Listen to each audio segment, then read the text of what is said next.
Vancouver-Mount Pleasant.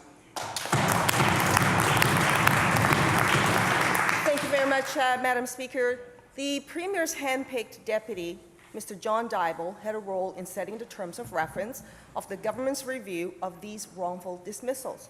That's the same Mr. Dibble who reported to the Premier and the public before the election on the quick wins scandal. The Premier said yesterday that his report was complete and thorough, even though he had the information that he needed before him. But he somehow, Madam Speaker, missed the story that the RCMP found after the election.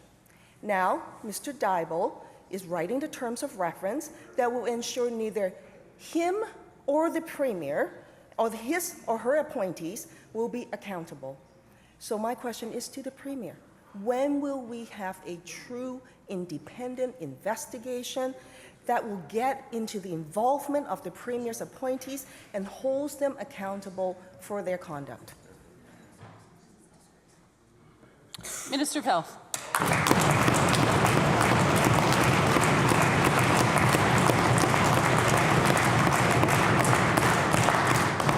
Thank you, Honourable Speaker.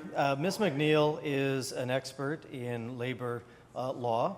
She is independent of government.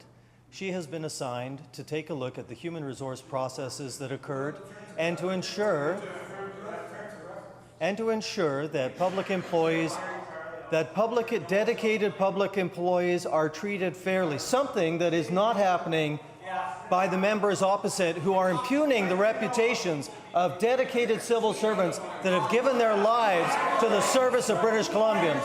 Madam Speaker, this process is to make sure that public servants are treated fairly, and I look forward to seeing in December 19th the results of that report.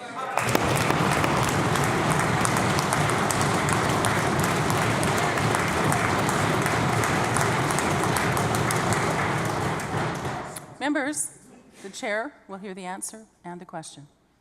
Vancouver-Mount Pleasant. Thank you, Madam Speaker. The Deputy's Premier, Mr. Dibble, is responsible for the terms of reference.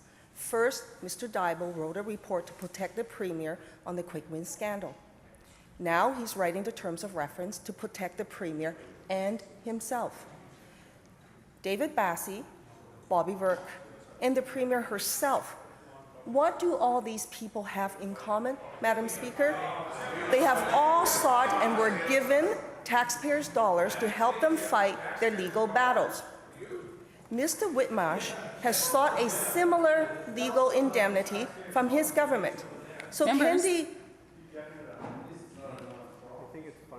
can the Minister of Justice tell this House if his request for a taxpayer-funded lawyer has been granted?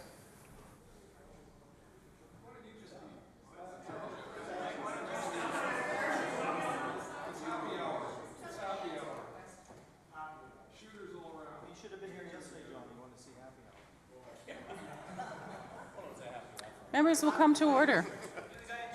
Order.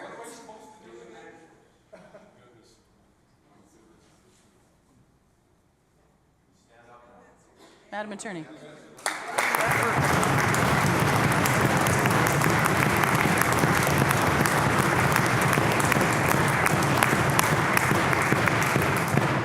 Madam Speaker, the provincial government has had an indemnity policy in place for decades now, and it offers help or legal assistance to people who have legal issues which have arisen during the course of their employment and their engagement with government.